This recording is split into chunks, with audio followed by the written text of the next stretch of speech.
Let's ride. To be a Steeler is to consider others before you consider yourself. To protect your brother, even from himself. To give support at your own expense. And when wearing the black and gold suit of armor, make sure nobody desecrates it, disrespects it. Most importantly, we ourselves don't dishonor it.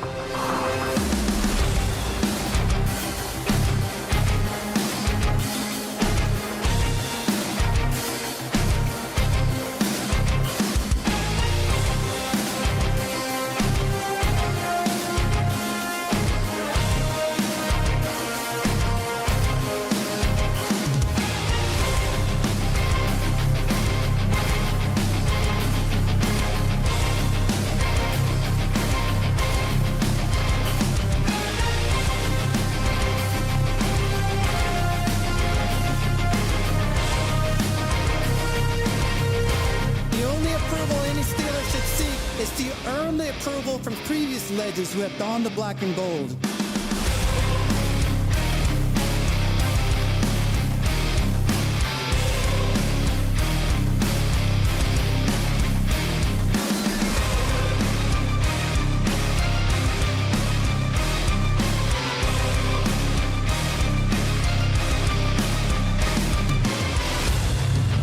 These virtues I learned while playing for the Steelers are what make the legacy of the black and gold timeless.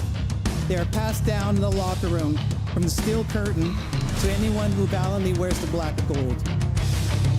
Creating a brotherhood that is deeper than money, business, and winning. To be a Steeler is to consider others before you consider yourself.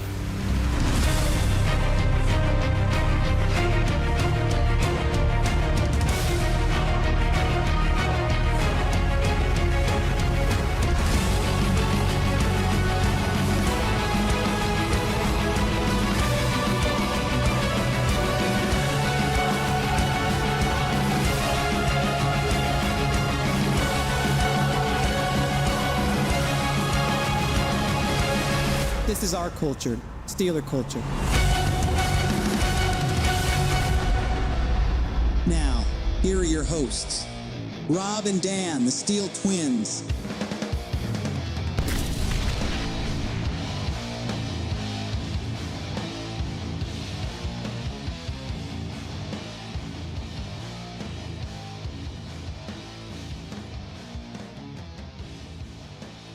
Steelers Nation, how's everybody doing on this Wednesday night? This is the Steel Twins coming at you with number 87 of the Steeler Culture Podcast, where we discuss everything Pittsburgh Steelers football related. And man, training camp has arrived, brother. It has arrived. Steelers have reported today they're getting nice and cozy and getting ready for tomorrow, where the real action begins, man. Training camp is among us, which means all the wait, all the boredom, the most boring time of the NFL offseason is officially over. And now we can finally get back to Steelers football. I can proudly say with a smile on my face, ear to ear, Steelers football is finally fucking swear jar back. Yeah. Damn right, brother. Damn right. I couldn't be any more happy. I couldn't be any more excited. Steelers football is here. Tonight we're going to, I didn't even make it. You missed a swear jar. You missed it like Kenny Pickett would miss a pass. Okay, I'm done. I'm moving on. I'm ready to ride with Russell Wilson. We're supposed to move on. I'm moving on. I'm sorry. We're supposed to move on. So you got to get a jab at, good old number 8, right? Before we get into anything, I think we have all learned from last year, don't believe everything you see and don't believe everything you hear, because it might not translate into the regular season, as we saw from a lot of things. Yeah, last preseason. I mean, picture perfect perfection from the offense. Come week 1, forget about it. Forget about it. And they never recovered. Never. They didn't even get started. No, it really set the tone for what we had to witness. Yeah, which I still, to this day, don't know how any of us got through that. Like, we've been through some rough times, but at the same time, it couldn't have been that rough, because us as Steelers fans, because we were young and we were too young to even experience one. We haven't experienced a non-losing season yet. No. So to say rough is kind of in such a weird statement compared to all the other teams in the NFL. But I thought last year, for us personally, you and I, was a low. Well, I think when it comes to the Steelers, they're the only team in the NFL that can make a non-losing season rough. I mean, you're not wrong. I mean, You're the not quarterback wrong. play was rough for sure. It really was. Sure was. But you know what, man? That was last year, and now we're focused on 2024, man. And now we got an entirely different quarterback room to look forward to. I'm very excited to hear or see about that, man. I really am, because there's going to be so much tension. There's going to be so much eyeballs on that alone. Yeah, we got the likes of, obviously, Russell Wilson and Justin Fields. To this very day, it's still just odd seeing and saying that, hey, there are quarterbacks. Hey, you want to know what's most odd? And I'm going to pull it up right here. You want to know what's most odd about everything? Russell Wilson is our quarterback. Yes. Yes, he is. Like, I just find that even now, however months ago it was, like that's reality. Like, that's going to be reality. Like, tomorrow, he will get first-team reps for the first time in his year's uniform. Yeah. I don't think any of us thought that was even feasible or possible just a year ago today. Well, heading into the offseason after last season, no, I didn't think that. No. I didn't whatsoever. Let's see if I can get the photo up here, because this is, I think this ought to be in a museum or something, because this It's so weird. It's so weird. I'm gonna pull it just up. looking at that image. I'm going to pull it up for y'all. Give me a minute. Here it is. There we go. Look at that. That is. Am I the only one that thinks that's odd? That's reality. That's our quarterback, guys. I mean, that's Russell Wilson, folks. It's pretty crazy. Yeah. I don't know. It's just, I can't explain it. It's just still such a weird reality to me. I'm very happy about it. I'm very excited about it. But that's what we got to look forward to, man. That's what we can get really excited about. That's what we can go to sleep tonight, almost like Christmas morning. Can't go to sleep because you want to hear what's going to happen the next day. You want to see what's going to happen the following couple weeks as training camp officially starts tomorrow for our beloved Pittsburgh Steelers, man. And speaking of training camp, man, you know, the NFL season is right around the corner. The NFL season is right here. All 32 teams have reported to training camp. But speaking of training camp, we have a brand new sponsor for this week, for the NFL season, man. Huge shout out, huge thank you to Chris Gates Fitness for sponsoring today's Steeler Culture Podcast episode, man, and his online fitness program, Training Camp, which I think is an incredible name. And for those that are new to it, it is new. It is just now being launched. There's an early launch program to it, but it pretty much mixes football or sports in general with fitness, which is a hell of a combination because there's a lot of people out there that just intensify in both of those topics. Absolutely. And online fitness training camp program is exactly the spot for you to get your gain goals, get your fitness goals, man. So, again, thanks to Chris Gates Fitness and his online fitness training camp for sponsoring today's podcast episode. Chris Gates, he is an online fitness coach. He's also a massive Steelers fan, born and raised in the South Hills of Pittsburgh, and he's created a fitness community designed specifically for football fans just like you and me. Training Camp is an online fitness community designed specifically for sports fans to help you get results with your health and fitness without cutting out everything you love, like drinking beer, if you're into that, for football games and tailgating in the fall. Training Camp is centered around sustainable results, no crash diets or extreme routines. If you're ready to elevate your health and fitness goals and do it with a group of like-minded people looking to support and encourage each other, you have to check this out. And one thing I like about Chris Gates and his training camp program, as you see here, that's him right there. That is going to be the fitness coach. One thing I like is he already has a website already listed up for it, and it's so well organized. This is all you get with the training camp program, man. All these resources, like training programs, exercise library, which will pretty much be video tutorials of the exercises you could take, courses, and of course challenges, which is going to be one of the biggest things because that's where the sports and that's where the fitness ties in. He will have sports challenges where you guys can win exclusive like giveaways, exclusive prizes. He also has a private Facebook community where you could chat with him and, of course, recorded Q&As to ask him any questions and all that.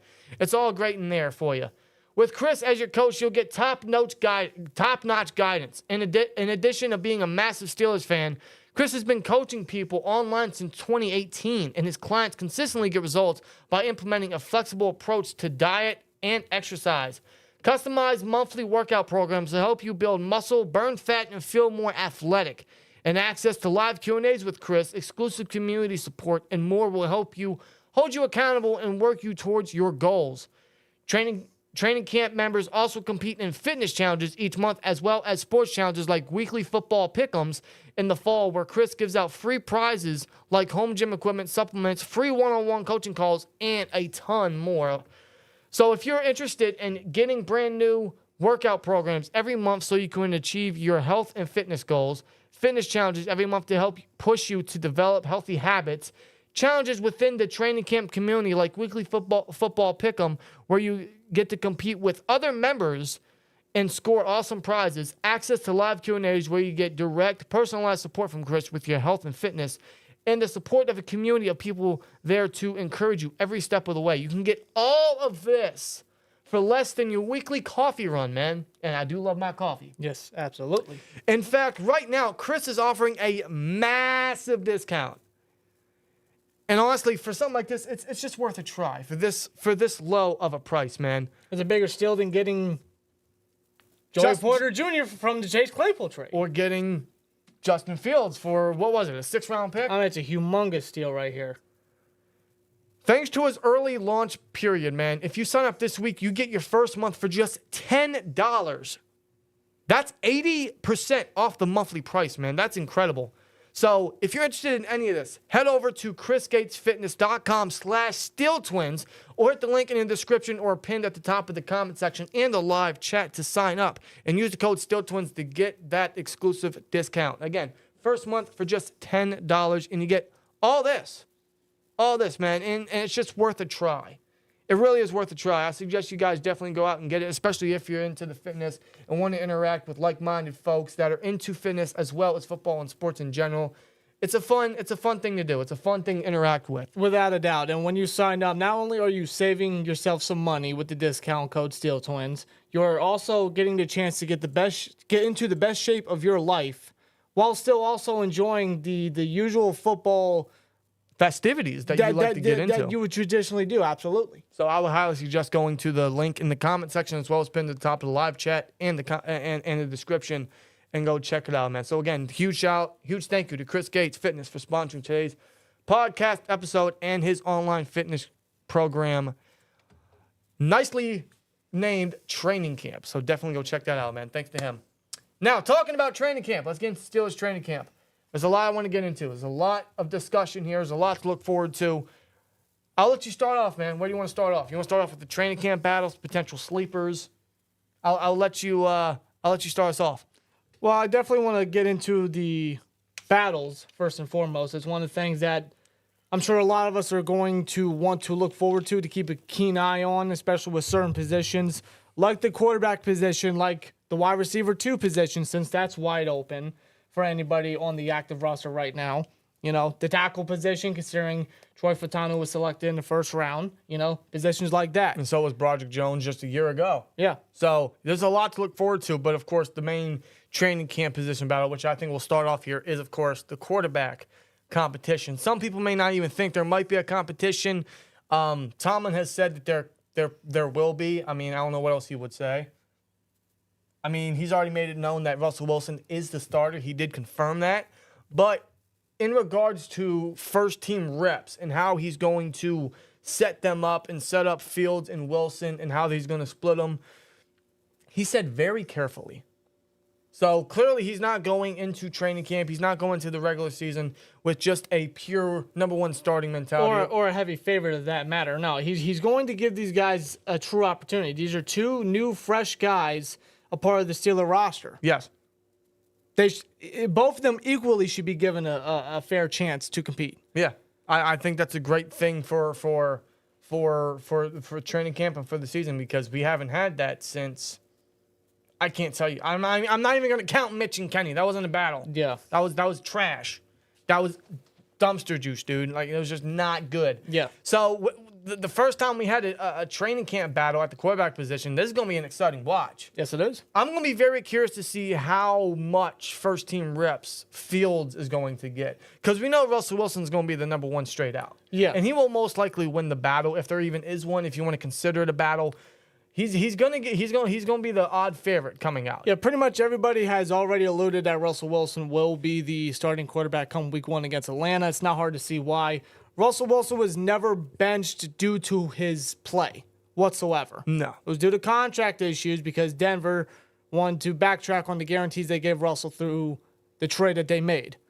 Russell Wilson was never benched for his play.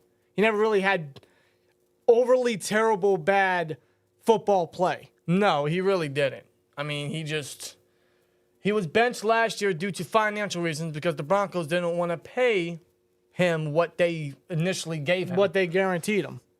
So it was slimy business. Business by the Broncos, slimy, but it's the way of the NFL. But no, he's started every single game he's played. He's never been benched for poor quarterback play. So Russell Wilson, is going to be the odds-on favorite to win this battle if you want to consider it one. He's going to get the majority of the first-team reps. But I want to know how much Fields is going to get and how early that could happen. Because these guys, obviously, they're going to coach each other up. They're going to benefit each other. But Fields isn't coming in just, hey, I want to sit. You know, he's not here to hold a clipboard and be the water boy. No, he's going to come here and he's going to want to compete. The guy's been a multi-time starting quarterback for the Chicago Bears. Yeah. The guy has plenty of starting experience. I've always considered Fields as a semi-established quarterback. The traits are there, the talent is there, the highlights are there.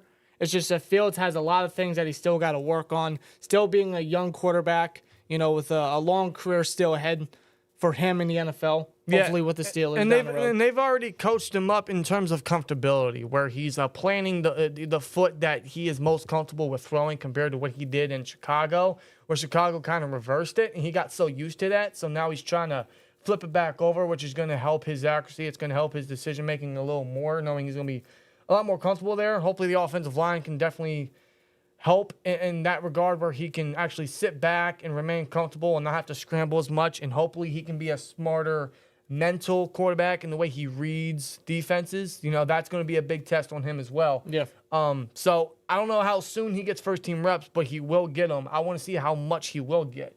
It may not be until the pads come on. The pads don't come on until next week. Mm-hmm. So it might not be immediate, but the split is going to be interesting. But I think we can all safely say Russell Wilson will definitely be the starter come week 1. But I want to see how much of a push, how much of a statement Justin Fields can make with his current situation, with where he sit. I think it's going to be an interesting watch with Justin Fields. And shout out to Jonathan Scott, who became a member of the STN. Appreciate you, man. Thanks, John. But yeah, with Fields and Wilson, it's going to be one of those things where everyone's going to monitor it. It's Tomlin and them are going to get asked it by the media almost every day. Wilson and Fields are going to have the cameras on them 24/7. It's going to be monitored by every media outlet you can even think of. So it's going to be a very intense watch. Yeah, of course. Not just that, but especially like what they bring to the table, what Wilson's going to do this year, seeing how he did in Denver, how he could bounce back after that disaster, right? And not exactly all his fault, but it was a disaster of a situation. How is Justin Fields going to better himself as a player? How is he going to step up to the test? How is he going to make the most of his reps when he's given them? It's going to be fun, man. And when it comes to this upcoming season and the schedule that we got, when you look at the roster on paper, it's one of the most stacked that it has been for the Steelers in quite a long time. Yeah. But the team will go as far as the quarterback play goes. Yeah, as we saw last year. Yeah, absolutely. So that's what's going to have to be really important for Russell and Fields to showcase that they are still competent, capable starting quarterbacks, that they can still sling the ball. They're not afraid to make a mistake and whatnot. They can still go out there and be, the type of players that we know that they are. Exactly. And as we saw last year at the end of the season, when the right quarterback finally got in. Or when a actual proper quarterback was in there. We got to see actually how far this team could go, which essentially was one and done. But, I mean, that's for so many other reasons. But to even make that push with a proper quarterback was it was a joy to watch. And I'll forever be thankful to Mason Rudolph for it. But yeah, because, listen, I'm just throwing it out there. Mason got Kenny out of Pittsburgh. Yeah, he did. Because of his play. He saved us in more ways than you can think of. Which caused the butterfly effect of the Steelers targeting Russell Wilson for the vet minimum. And then they were like, they've seen the reaction that Pickett got. They're like, whoa, hold up. You don't want to be here? You don't even want to try to compete? Then you're out of here. Fine, go to Philly, and we'll get the guy that was that you had that spot, Pickett. You had that spot, but you didn't want to be here. Yeah, so we're going to trade for a better prospect, a better athlete. Yeah, everything that Fields is getting, that was going to be handed to Pickett before he started crying because he thought 6 touchdowns was enough to be the starting quarterback. No, it wasn't. But now Fields is the number 2 and will probably be the backup. But, yeah, I'm going to be interested to see how many first-team reps he gets and how he's going to take advantage of the And depending on how he's playing in practice, too, you know. Well, another thing I want to see is not just the first-team reps, but where else they're going to play Fields. And I'm not saying running back, kick returner like it was room. I'm not saying that. I want to see like how they incorporate him in a lot of offensive formations. Indeed. What is Arthur Smith going to bring to the table? You know what I mean? That's going to be an interesting watch for sure. So I'm looking very interested in seeing that. Moving on, man. Regarding the wide receiver 2 position, obviously wide receiver 2 is an open battle. So I'm going to be very interested to see who steps up to the plate and who can really take that role because clearly it's still wide open. Wide ass open. I mean, like that spot's open for anybody at the moment. Roman Wilson, Quez Watkins, Van Jefferson. If you even want to include those guys. I mean, they're going to be competing for that spot. It's wide open. I'm not saying that they're capable guys for wide receiver 2. I'm not saying they're the quality guys for wide receiver 2, but they will be given that opportunity to compete for that position. Well, sure. I mean, as they should, because I mean they're not on this roster just for anything. No. You know, I greatly think that Roman Wilson can really take that. I mean, he's really the prime guy too. He was drafted in the 3rd round. He probably shouldn't have been there. We got him at 84.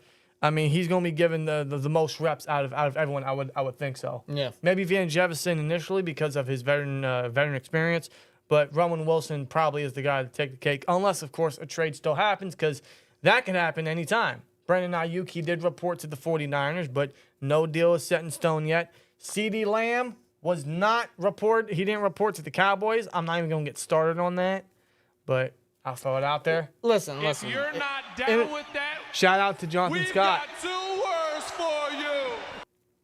Hell yeah. Hell yeah. Jonathan Scott with a $3 super chat, man. So who's the wide receivers we work out on Tuesday? 3 new wide receivers. I didn't hear about that. I know we worked out Ben DiNucci. Huh? Yeah, you didn't hear about that? No, I did not. This is news to me. I think it was yesterday. Ben DiNucci, the former Pitt Panther. Okay, so some of these names actually ring a bell to me. Steelers bring in trio of wide receivers for tryouts. This is new information, and shout out to Jonathan Scott for letting us know about that. Appreciate you, man.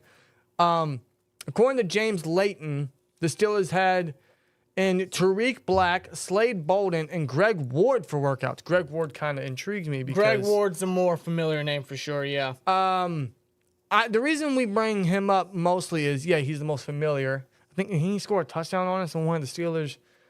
I mean, the picture's right there on the article. It's like right there. Yeah. And of course, he's incredibly versatile. He can do everything. So the fact that he got a workout could mean he could get signed. It hasn't happened yet, so Lord knows. But perhaps, they have him on speed dial, maybe, because people get cut and signed into training camp all the time. Yeah, they do. So we could see someone get cut tomorrow, and then Greg Ward comes in, and then he can make a late push. Anything can happen. It's possible. It is. Though, Greg Ward has something in common that the majority of our wide receiver depth has is not great resume recently. Not great play recently. When was the last time he played, actually?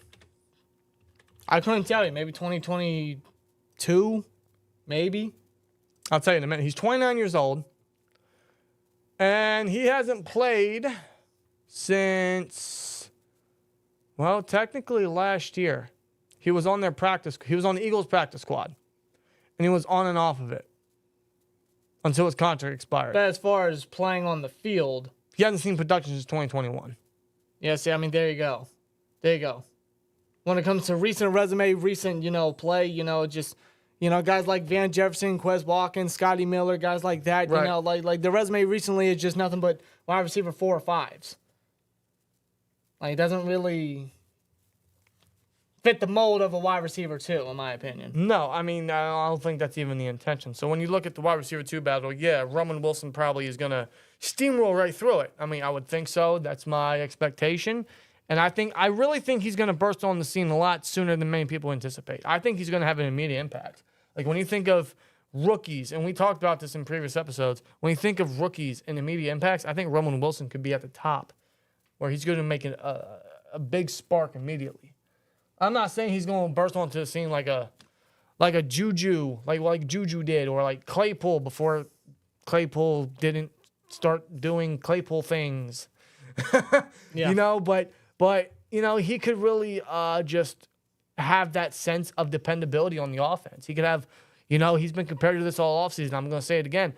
He could have Tyler Lockett vibes. He could have Tyler Lockett dependability for Russell Wilson. Yeah, maybe that could be something the Steelers are hopeful for. Obviously, they could be looking forward to. Tomlin was a big fan of him dating back to the Senior Bowl. He was keeping a watchful eye throughout Roman Wilson the entire draft process. And when Wilson fell all the way down to 84, Tomlin was like, he's right there. He's my guy.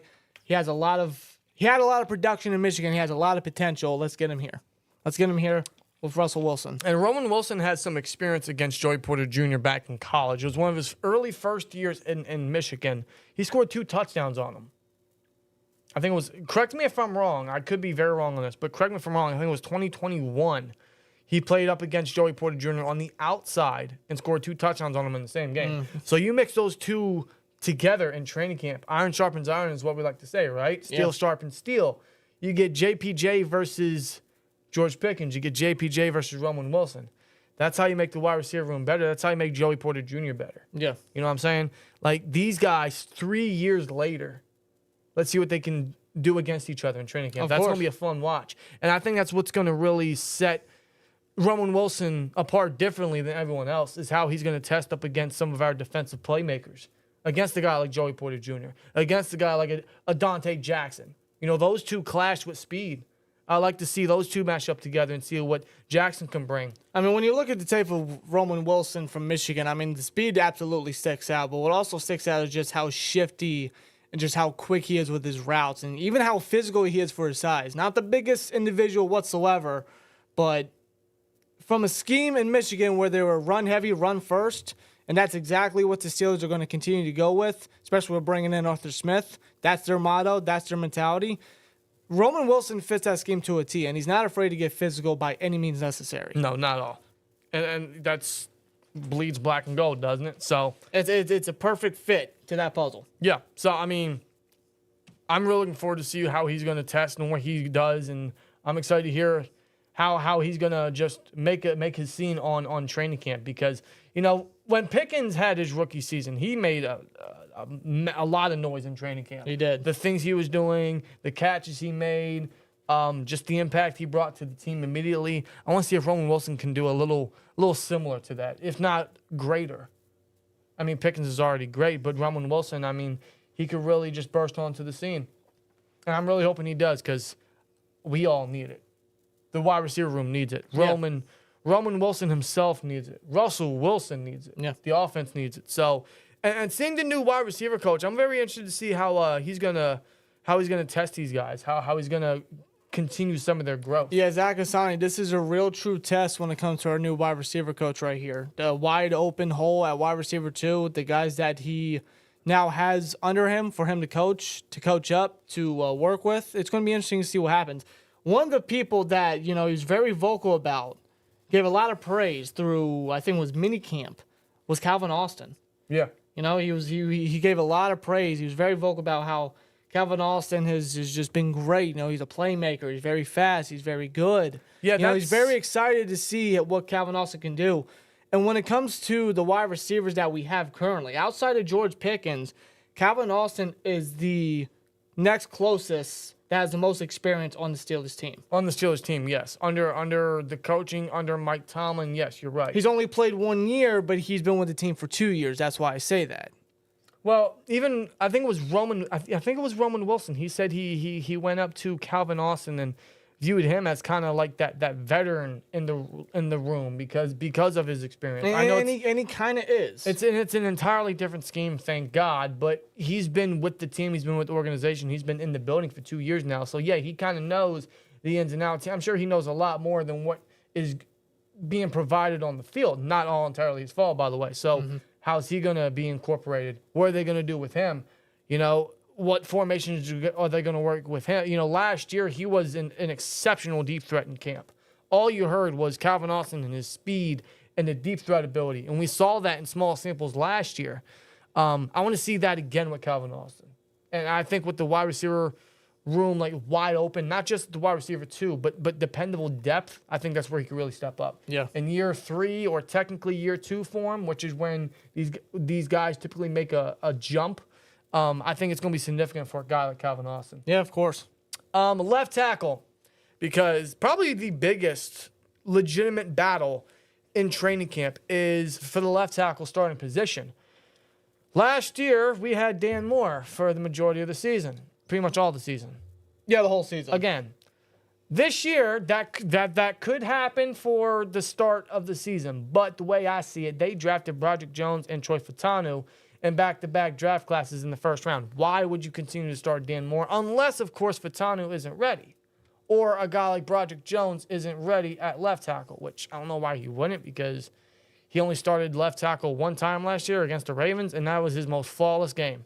Yeah, but he's a natural left tackle. Omar Khan said it himself. He was drafted to be a left tackle. He will eventually play left tackle.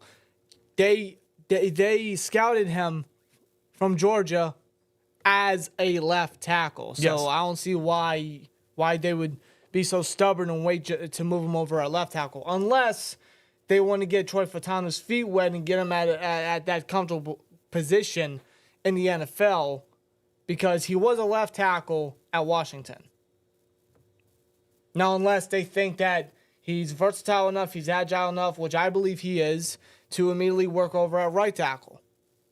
They could absolutely do that, you know? No, because, yeah, I could very well see the Steelers doing something like that where Fautanu's coming into the NFL. Run the ball! Shout out to Jonathan Scott, became a member of the STN. Wow. You know what? The tackles that we got, we going to do that. He said, I go to Bleacher Report to see reports of Steelers. That's a good resource. Bleacher Report's always... Any legitimate source is a good area to go. And, again, don't believe everything you hear at training camp. There's going to be a lot of fake news. There's going to be a lot of fake accounts. What do they call it? Engagement farming or whatever on social media. Yeah, whatever the term is. But don't believe everything you hear. Believe it from the legitimate sources, like Bleacher Report, like NFL Network, like any of the legitimate Steelers reporters out there that you trust. Trust those guys, because they'll be there. They'll see it. Anyone else, don't believe everything. You know, don't fall for everything you hear. Check the account, check the legitimacy, and just keep it at that. So that's my fair warning in terms of training camp, because there's going to be a lot of... It's almost like free agency all over again, where people are faking news. It's like, not falling for that. Well, you did sometimes. No, I didn't. Yeah, you did. No, I didn't. Yes, a couple times, previous years.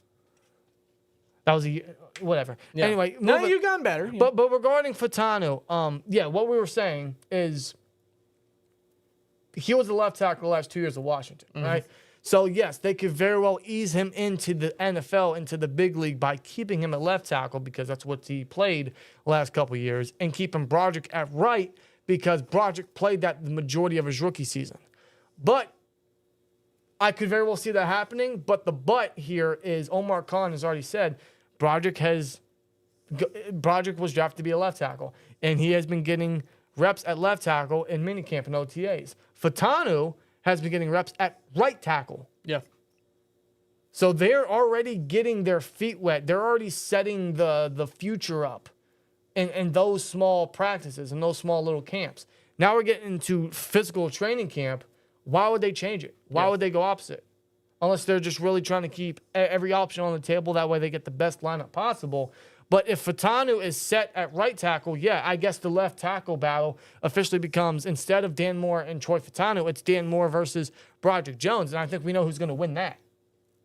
Yeah, it's not even a competition at that point, let's be real. The way I see it, I just don't see Dan Moore being a starter week one. They drafted 2 tackles back-to-back. Omar Khan already knows what he wants to do with those tackles. Yeah.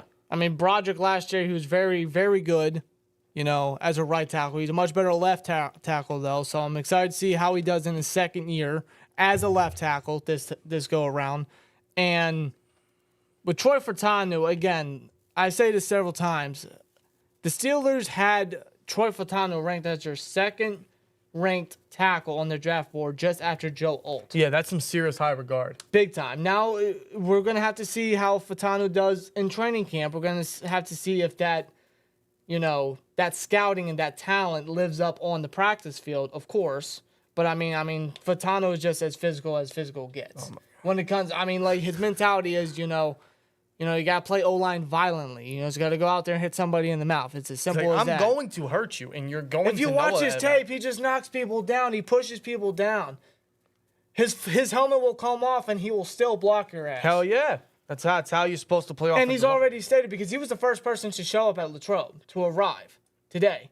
Is it wow? Yeah. Wow. And he stated that he is looking most forward to go up against T.J. Watt. Wow. Ron Conley said, I just watched AEW Blood and Guts. Yeah, we're going to watch that after we get off stream here because I'm very interested in seeing that. But, no, yeah, with Furtado and Broderick, yeah. What I'm very interested in hearing initially is, are they going to be the starting tackles?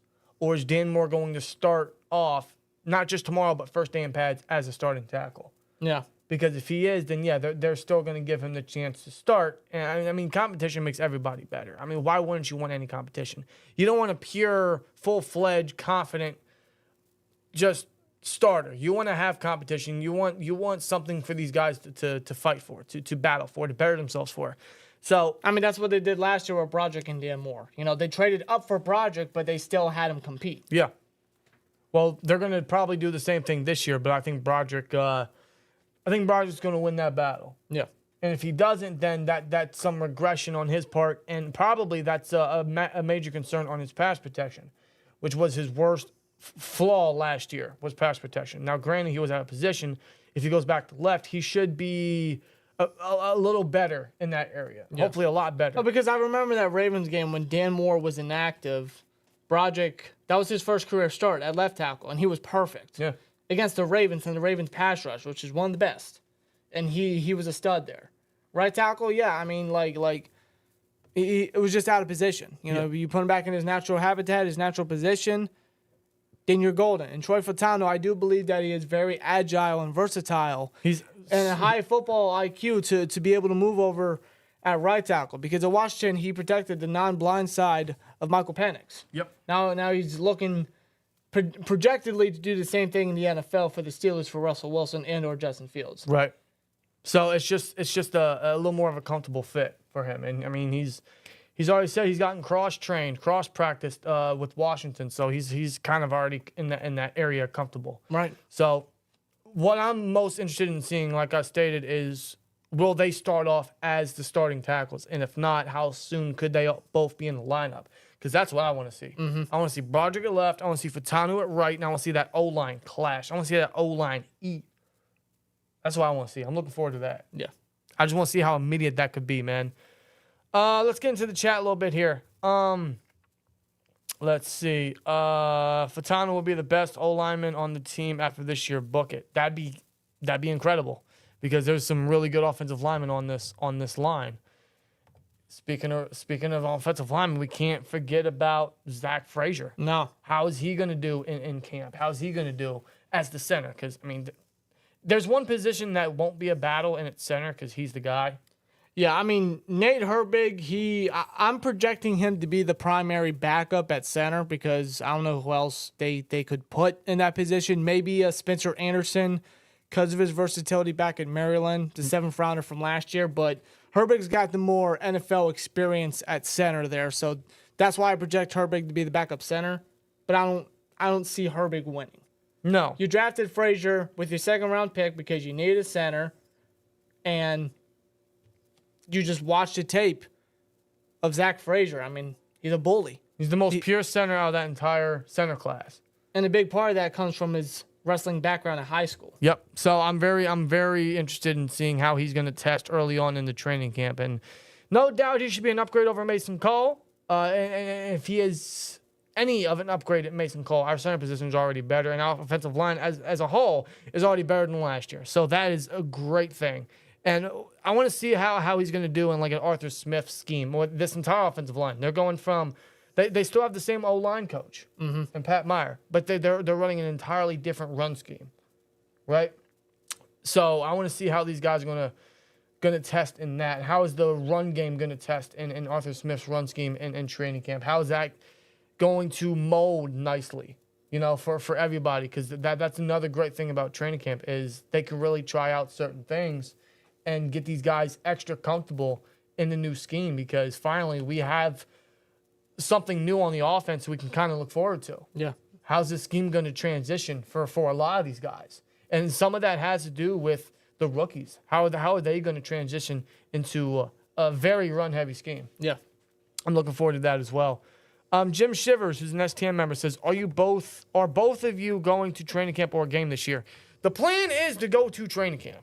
I don't know when. I can't give you a date or a day, but the plan is to go to training camp at some point. Dude, I want to. I'm half tempted to call off tomorrow and go to Latrobe. I swear to God. I swear to God. I would have to call up the boss, too, say, hey, I can't make it. I'm out of town. I don't know what to tell you. You say the word. You say the word, and Though I believe practice starts at 10:30 in the morning. So what? So what? How far is Latrobe? Like 3 hours. It's like a 3-hour drive. St Vincent College. Yeah, look it up on Google Maps. 3 hours. Yeah, I was right. All right, we leave the house at 6 o'clock.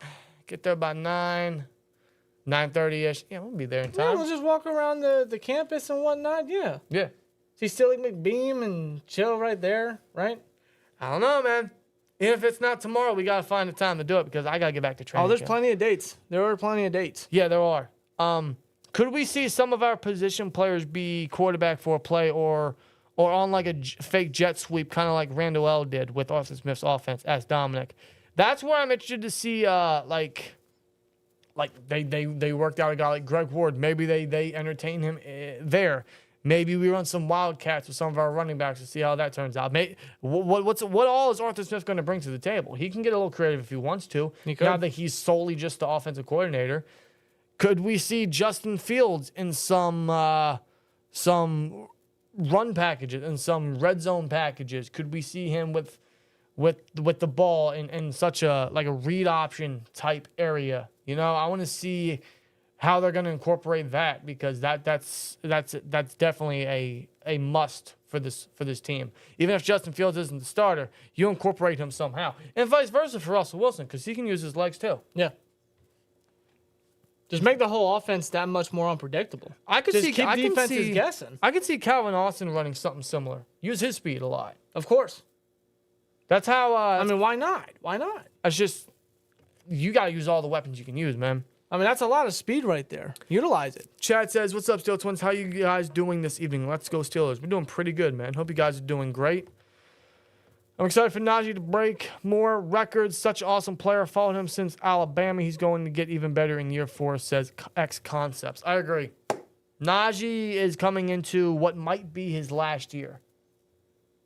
Let's be honest, man. I still don't know why they declined his 5th year. It's still a mystery to me.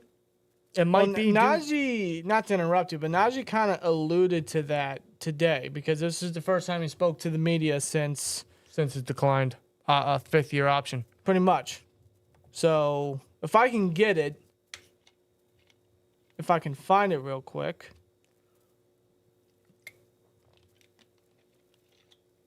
Yeah, Naji right here, speaking for the first time since the team declined his 5th year option, said the Steelers told him they were declining because they didn't know which direction the offense is headed. Those were Naji's words today. Really? Yeah. Now it's kind of hard to understand how you don't know which direction your offense is headed, because you hired Arthur Smith, who's very run heavy. Yeah, which fits your style, which is what Naji and Warren have done for years. They have been your saving grace on offense when the quarterback play was dog shit. Swear jar. I mean, I don't know how they don't know which direction the offense is headed. You know which direction you're going. That's why you brought in the guy. Yeah, especially with a running back who you drafted in the first round, by the way, that's been productive for the last 3 years and clearly wants to be here. Yeah. Otherwise, he's unhappy. He's disappointed because seems like outside of Warren and Pickens probably to be the only people that are busting their fucking ass on this offense. And that's the reward he gets. Like, that's such a weird statement. Like, I'm mind boggled just because that's news to me as of a minute ago. It just doesn't make any sense. It doesn't. You don't know what direction you're going. How do you not know which direction you're going? Like you hired the OC, and you know what style he brings. Like, how do you not know? That's a weird comment. But yeah, this might be Naji's last year, man. So I want to see what he's gonna bring to the table, because clearly there's now a chip on his shoulder. There should be. He might go out with a bang. He might go out looking for a massive contract. Something similar to what Saquon got potentially. Maybe he's trying to prove the Steelers wrong. How's he gonna work in this scheme? This is a different scheme fit for Naji specifically. Yeah, sure. Out of all the running backs, he's the one that could hurt from a scheme change.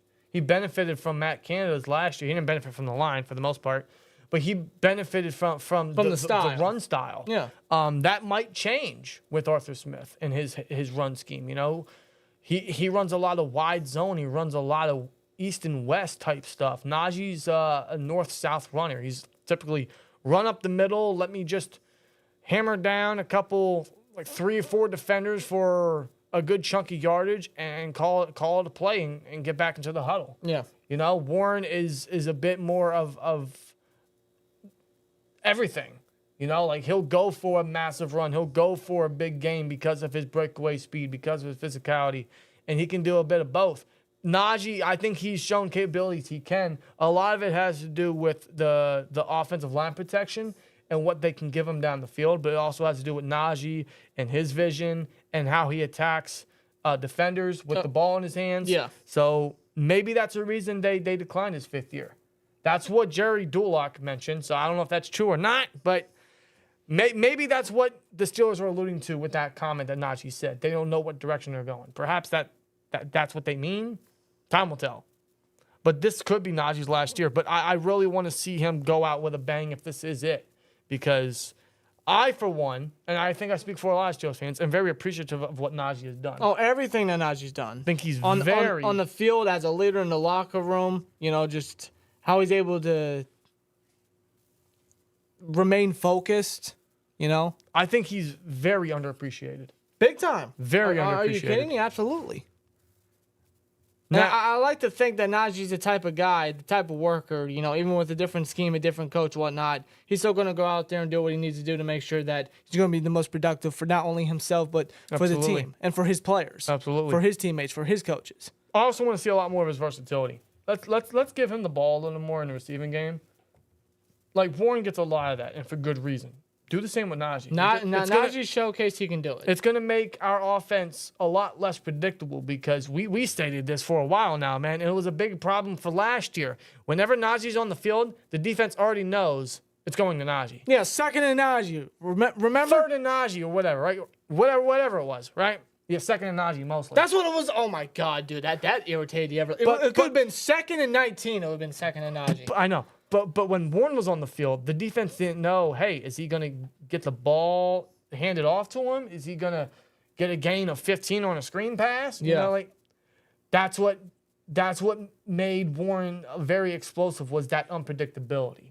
And because he's such a damn good football player. Yeah. Naji can do the same. Use his versatility. It'll make us a lot more unpredictable. It'll make him a lot more unpredictable, and it'll benefit him on the field. Seriously. That's what Arthur Smith needs to do. He did that a little bit with Bijan Robinson last year, not as much as he probably should have, and that's all his fault, especially in the red zone. But that's got to change this year, especially with the running backs he has. It better change, absolutely. I don't know how you have this talent, this core, and your red zone efficiency isn't improved. Like, come on. That's all we prayed for with Matt Canada for years now, and he had no excuse, and he still failed. My God. Noah Duffy says, our team has so much aura this year, even down to our punter. Shout out to Cameron Johnson. Man. Aura. When I think of the players of each position, it doesn't feel like there's a liability, like Presley Harvin or Chandon Sullivan or Kenny Pickett. Or Kenny Pickett. Or Dan Moore. Or Levi Wallace. Kendrick Green. You know? Yeah. They're all gone. Well, Dan Moore's not gone, but he's a serviceable backup. He's shown he can be serviceable. Twins, do you think, who do you think is the breakout candidate for the Steelers, and who is overhyped on the team, and who is the most underrated player on Dominic, the Steelers? these are damn good questions right here. Breakout, I'm going to say Keanu Benton. That's my guy. That's my guy. Most overhyped, that's a good one. That's a good one.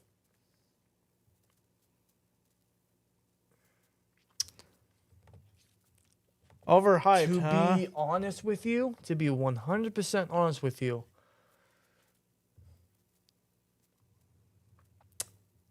I'm going to say Minka. You're going to say Mika? Just a little bit. Because last year wasn't his best year, and that wasn't all his fault. Let me put it out there. It's not all his fault. We know what Minka can do. We know he's a top safety. In my opinion, he could be the best safety in the NFL if he's used where he should be used, right? But let's calm down just a little bit. And hopefully we can see him actually used properly this year, now with the addition of Deshaun Elliott. And hopefully the slot position filled by some time, maybe via training camp. Right. I hear you. A close second I'll put is Freiermuth. That was going to be my pick, Freiermuth.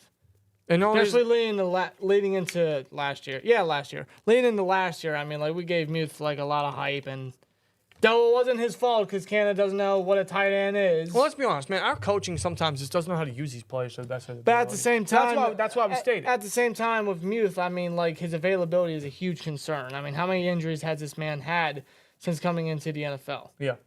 Like, that's a big concern, especially with Arthur Smith coming in and how much he uses the tight ends. Like, this is really going to showcase Muth's availability. Yep. If he can really stick around, if he can remain healthy, and if he can really be that impact tight end that we were hoping that he can become, that he still could be. He very well still could because he's still young. And who is the most underrated? Dominic. I'm going to have to say... I'll put James Daniels up there, but I feel like, there's a more underrated player on this team. Sayamalu could be up there. Sayamalu Sayamalu was very Any of our guards. Start, again, a rough start, but man, did he come into his own. He was. I don't think he gave up a single sack last year. He didn't. Sayamalu didn't. Yeah. Most underrated. Let me think. I can't put Watt clearly because he's the best player in the NFL. Well, don't tell PFF that. Well, he's the best defensive player in the NFL. The best player in the NFL is Pat Freiermuth. Nothing's going to change that. Pat Freiermuth. Pat Mahomes. Slow down. We just got off the Pat Freiermuth. Slow So down. my mind is on. All right, now you're really overhyping him. Pat. Yes, Mahomes. I know. I know. Watt's the best defensive player. In some regard, I still think Alex Highsmith's underrated. People don't talk about him. I know he only got 7 sacks last year, but the pressures he gets, the stuff he does in the run game. Yeah, people. PFF counts Miles Jack. Now I'm doing you. Miles Garrett. They count Miles Garrett's freaking pass rush win rates. Why not do the same with Alex Highsmith? Because I know, dude, he had 69 pressures last year? Nice. Like, dude, Highsmith and the way he pressures the quarterback, how quick he is, especially that lethal spin move. Yeah. Like, as long as he pressures the quarterback and does what he needs to do, even assists another guy and get a sack, whatever helps make the defense make a play. Yep. Like, boom.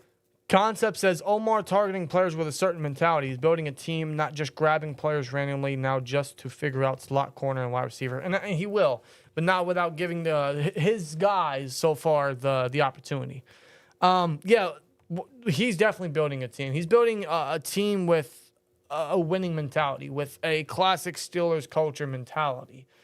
Think of the guys we drafted the past couple of years. We drafted Darnell Washington. We drafted Broderick Jones. We drafted George Pickens. We drafted Roman Wilson. They've all been college champions. Yeah.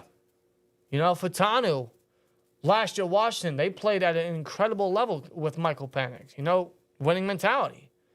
You know, we're bringing in guys that just know how to win. And guys like, you know, this draft class, this recent draft class, Troy Fatanu, Peyton Wilson, you know, guys like that, you know, Zach Frazier, like these are people, blue collar, just hard working folks, dude. individuals that used to work on farms that know nothing about hard work, that want to better themselves. They're guys that'll just do nothing. They remind me, and anytime I think of a player like this, I immediately reference Heath Miller because he is the embodiment of this. He is someone that doesn't talk much. He is someone that will just show up, work at a great level, and continue on for years to come.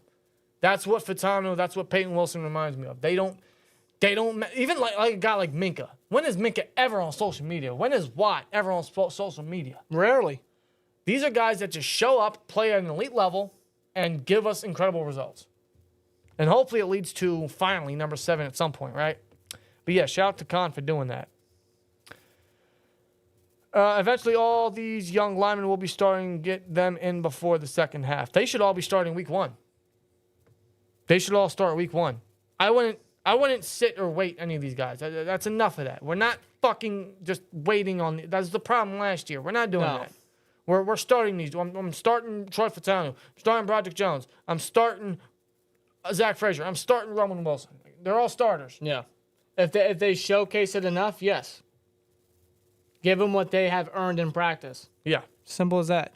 I have a feeling we are trading Naji at the deadline. I could very well see that. I am not counting that out. In fact, I have never declined the idea of a trade Naji scenario because it could very well happen. But here's the thing. Here's the thing with that. What could they get out of it? He's coming into the last year of his rookie contract. Officially. What team would give up so much for someone that might not even resign for a position that nobody wants to pay anymore? One team that comes off the top of my head is Dallas Cowboys. Why do I see that? Okay, give us CD.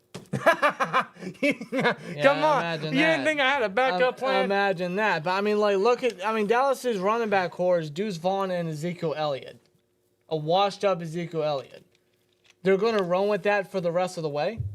Bro, they got worse. They didn't do nothing this year. No. Their running back room is absolutely terrible. They could go out there and sign another name that could be out there or trade for another running back at the deadline, but in this discussion, hypothetically, Naji gets traded. I could absolutely see Dallas calling. I could absolutely see Jerry Jones calling up Omar Khan and be like, hey, we're interested. What do you want? Hey, give a CD, bro. Give a CD. I'm just saying. They can't pay everybody. Bro, don't they want to pay Dak too? Doesn't Dak want it? Didn't he already get an extension? Isn't he getting like $50 million a year? No, that was how many years ago? Hold on. Or maybe he did. I don't remember. So Dak Prescott contract. He signed a 4-year. God damn. For what? What did he do? Interceptions in the playoffs. 4-year, $160 million. That's $40 million annually. In fact, he's a free agent after this year. That's right. Yeah. And CD wants Justin Jefferson money. He gonna get. Do you see the year he had?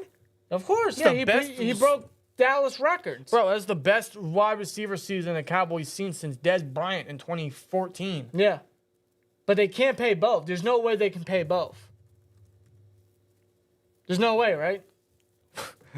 Jerry Jones can be the dumbest motherfucker and pay Dak Prescott all that money and give a CD Lamb, bro. I would. Give me. While trading for Naji Harris, which he would get a good running back in return, but then you got to pay your running back. I've always been a fan of CD, dude. I was pissed when Dallas grabbed him. I don't know why he fell that far. Looking back at that draft, either. What the hell happened? Bro, what is wrong with people? You know what? I'm gonna transition my hopes and dreams, my false hopes from Ayuk to CD now. I'm worrying about who we have at the moment. You're right. Honestly, with these trade talks and trade rumors and whatnot, I'm not getting my hopes up. When it came to the trade talks and rumors of Deontay potentially getting traded away or the Steelers looking to trade for Justin Fields and whatnot, right? I didn't believe any of it because my expectations were low. Yeah. That's just how I am. I'm glad both of our initial opinions were wrong. We thought they were just going to stick with Kenny, bring in Ryan Tannehill, and that's it. Thank God. Thank God we're going into training camp tomorrow with what we got. Yes. Thank goodness. Because it could be a lot worse. Nice Tokes, man, says, who would win a game? Big Ben and whoever he played with to build an offense and defense, or the 70 Steelers? 70 Steelers. 70 Steelers.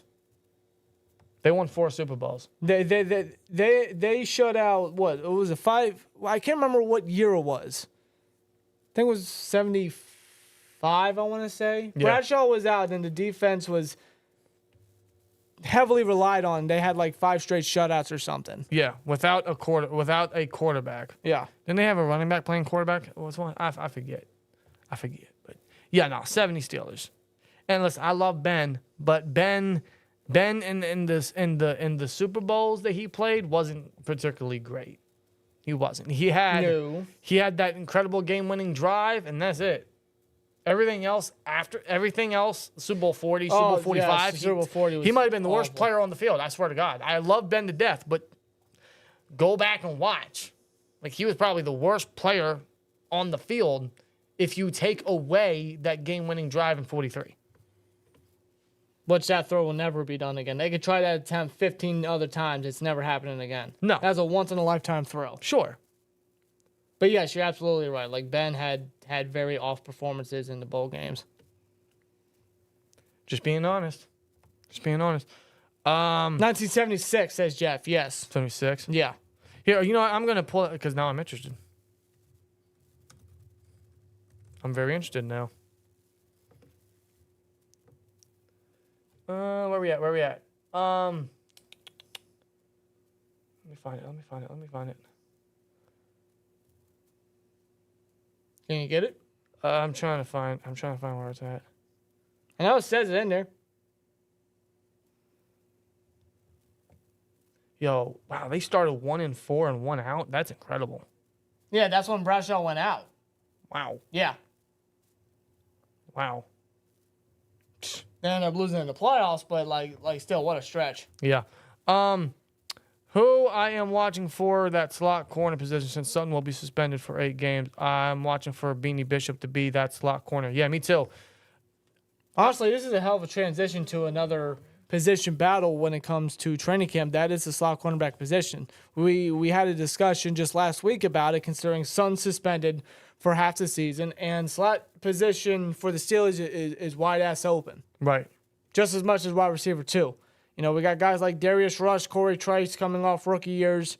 We got DeMonte Casey. He's that hybrid guy. He's more of a safety, but he does have that experience as a nickel guy. You know, he has that flexibility. I could see him kind of possibly competing in there. Beanie Bishop, of course. Yep. Josiah Scott, Anthony Avery, you know, guys like that. You know, unless the Steelers go out their way and sign a Justin Simmons, you know. Right? Please. They I'll could do even take Quadre Diggs because of his experience with Terrell Austin. Yeah. But no, Simmons is still out there. I don't know why. The Ravens signed Eddie Jackson over Justin Simmons. Which that move didn't surprise me. What did Justin Simmons do? I don't know. Maybe Sean Payton fed a lie to all the NFL. I don't freaking know. I don't know. I have no. Maybe he gave Joe Biden COVID. I don't fucking know. What did he do? It's like he committed murder or something. Why is he still a free Maybe agent? his asking price is still too high. I have no idea. I haven't heard anything. Me neither. There's been nothing. I don't know. It's just all speculation. I can't see him still being a free agent by week 1. Makes no sense. He still could be. You never know. He tied Minka in 2022 with most interceptions that season. Like, why is he still a free agent? Steelers should be. Yeah, because slot cornerback position, I mean, like, the talent's there. There's individuals that could be given a shot, but, I mean, like, the resume from some of these guys just isn't too reliable. No, because there's not a lot of reps there. There's not a lot of dependability. But that's what training camp is for, is to give these guys the opportunity, okay? You don't need to go into training camp with a pure starter everywhere. You got to give these guys something to fight for. You got to give these guys something to better themselves for. That's what the slot corner position, most importantly, is going to be about. Because if I had to give you a top 3 or 4 who could take that spot, it's Darius Rush, Corey Trice, DeMonte Casey, or Beanie Bishop. But I'd probably take away Corey Trice because I think they're going to try to use him as more of a James Pierre, like a sub-package piece for the defense. Kind of like a boundary cornerback position, so to speak. Exactly. Maybe I could take away Corey Trice and put in like a Ryan Watts because maybe they want to use his big body as a slot guy, and he has some slot experience. It could be a way to get his feet wet, you know. He's a raw prospect, you know, he's a cornerback and safety hybrid, but it could be a way to get his feet wet. You know, he's very athletic. And give him something to do in camp because outside of special teams, he'll get probably third team reps. He could jump that to second team reps if he gets a chance at slot corner. Maybe. And the big thing about his play too is his credible run stopping ability. Yes. When it comes to the nickel position, that's very important, especially for the Steelers scheme, for what the Steelers are looking for. Absolutely. But regarding slot, I would think Beanie Bishop's going to be the main guy everyone's banking on because he was undrafted, but he has the prototypical size. He's someone the Steelers brought in for a local visit during the top 30 visits before the draft, and he just bleeds what the Steelers need in a slot corner where he's obviously not the biggest guy, but he's fast, intense ball skills wherever the ball's at. Like he's just. Look at his stats, man. His passes defended the last couple years was astronomically high. Yeah. And he can blitz, and he is grade A at aggression. Yeah. And intensity, and when it comes to tackling. Like he is someone that endorses it. And that's someone that we could use in that area because we haven't had much of a tackling dependability at slot corner. Since honestly Hilton left. Yeah, of course. It just we haven't had a dependable slot guy since Hilton left. It just hasn't. It's just really been a rotation there. of guys like Arthur Millette and Shannon Sullivan. I mean, like there's reasons why they're not here no more. Yeah. So Beanie Bishop, and he's got the mentality too. You know, when it came to rookie minicamp, he was interviewed, and he was just preaching about his mentality, about me versus everybody else type of mentality. He talked about a teacher asked him, "What do you want to do with your life? What do you want to be when you grow up?" He said, "I want to be a professional football player." She said, "Maybe think about something a little bit more realistic." And that's just replaying over in his head. He's like, all right, I'm going to shut you up then. And I can respect that. That actually, that kind of pisses me off. Yeah, a little bit, doesn't it? That kind of pisses me. Like, I don't even know the guy, and that pisses me off. Like, really? You're a teacher, and you're telling him, hey, fuck your dreams. Fuck you. What's her address? I'm going to light a bag of shit on her fucking front porch. I'm serious. Why not? I'm serious. That's fucked up, man. That's fucked up. Swear jar. But no, yeah, I'm hoping he can really take it. Outside of, out of all the sleepers, which we'll get into shortly, out of all the sleepers, like, he could really make a strong push for the 53. He could make that impact. Maybe he could be like another Hilton story where Hilton came in and God, he blew up everywhere.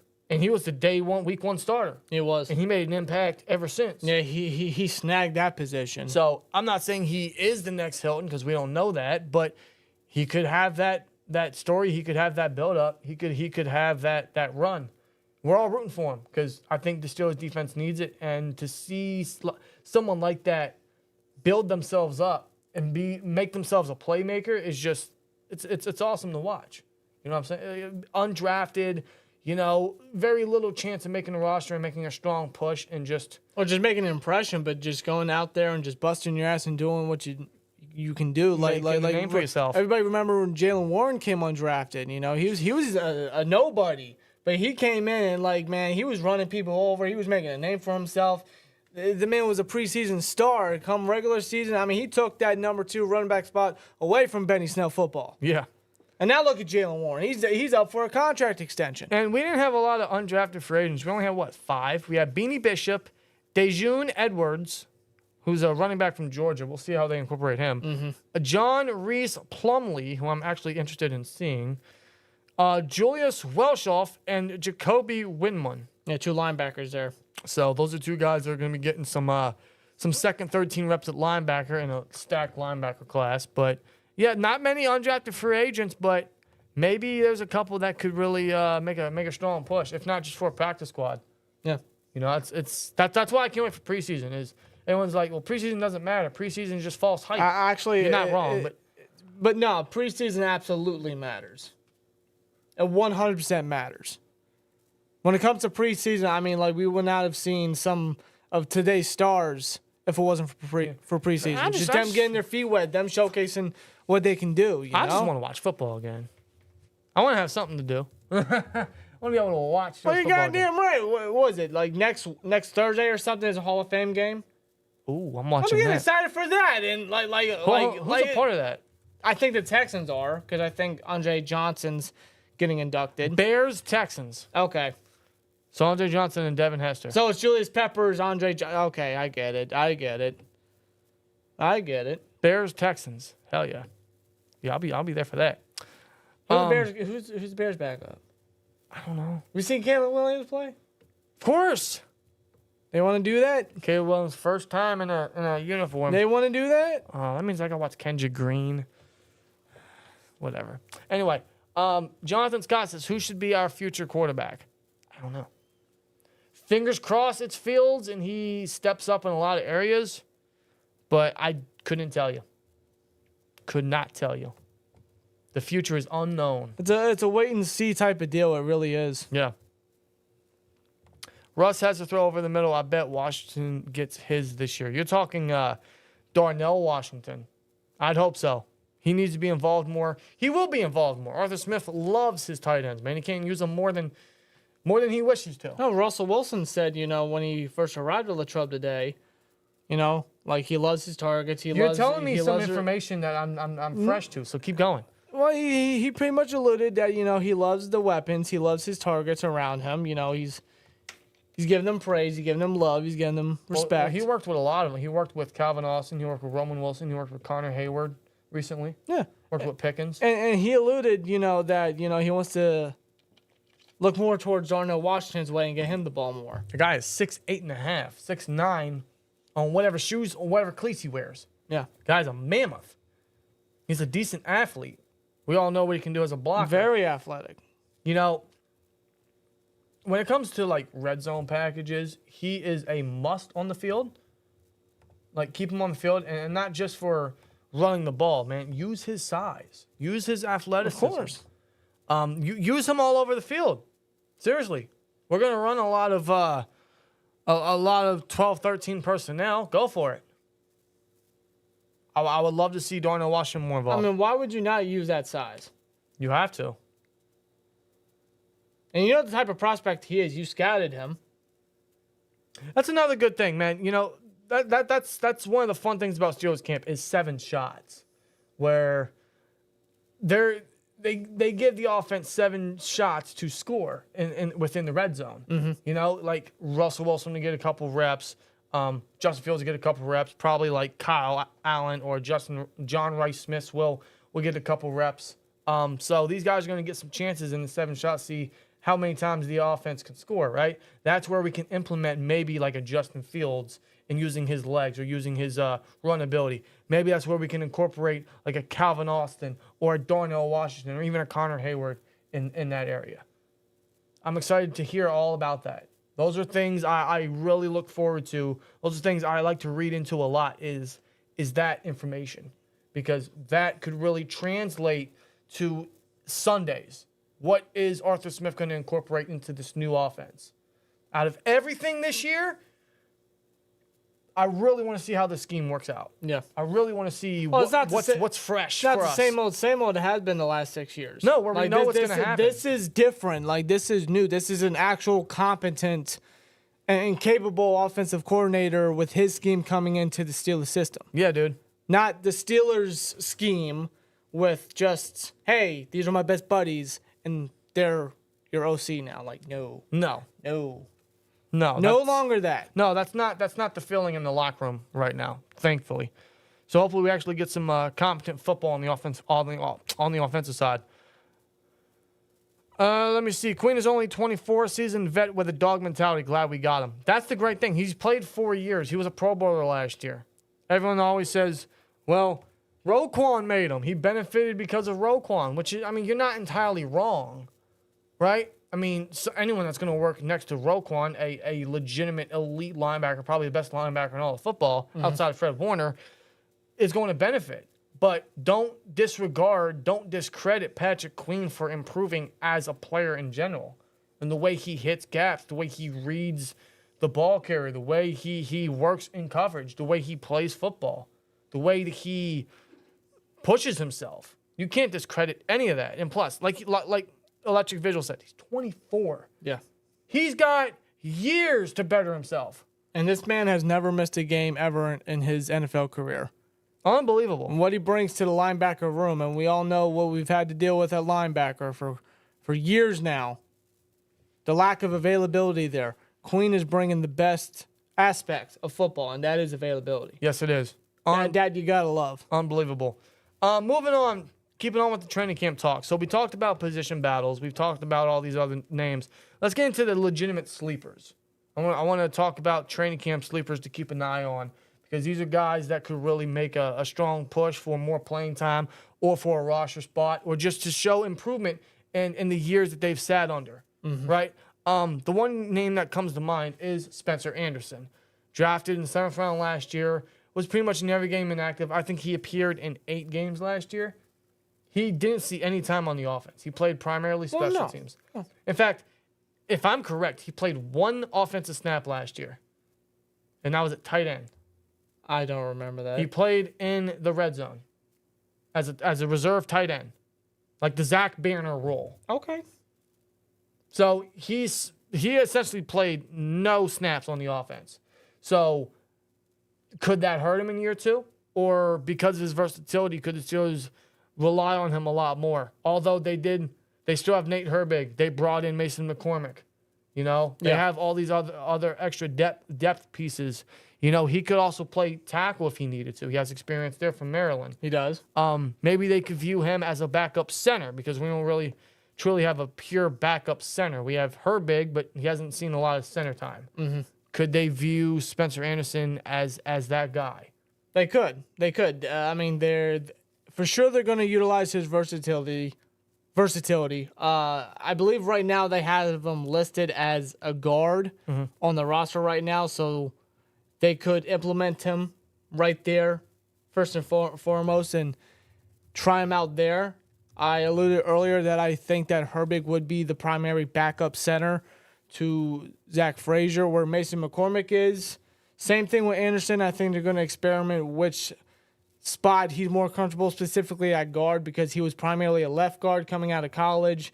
But if you remember at rookie minicamp, they experimented him over at right guard, so maybe they give McCormick a redshirt year potentially, just to see where he's more comfortable, to experiment. Very, very similar to what Anderson got last year. And maybe this could be the year where Anderson works his way into being a part of the roster as a depth piece, as a backup guard or backup overall offensive lineman. I just don't see him getting any playing time at the guard position over like a McCormick.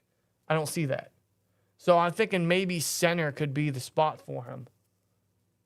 Maybe they have Herbig and McCormick as their guards purely for depth purposes, and they can really put Anderson at center. Now, he's much more familiar at playing guard. He played very little at tackle, but he could do it. I'd try to see if he could be a center.